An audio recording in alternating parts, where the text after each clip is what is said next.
I've taught thousands of team members and doctors at the same time, and it's quite an interesting experience. What I've seen over all these years is that an assistant can talk to a doctor in a certain way, socially or whatever, but as soon as the clinical dentistry starts happening, they just shut down. They don't really say as much. Now, that isn't always the case with everybody, but it dawned on me that we need a class that's just for the assistants, just for the team members, because in a class, when the doctor's there, they tend to kind of shut down. And so we came up with a concept called CEREC Aces. Oh my gosh, it has been one of our most attended classes. We sell it out all the time. We can't believe the positive reviews about it.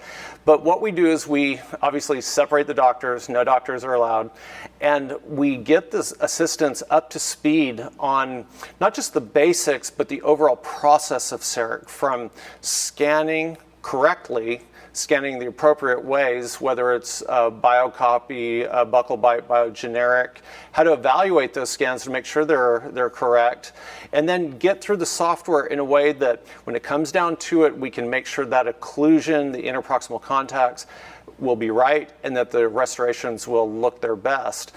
So CEREC Aces is the class for team members. It is a blast. It's very intense. They're going to do a lot of hands-on exercises so that when they get back to that office, they'll be a CEREC Ace.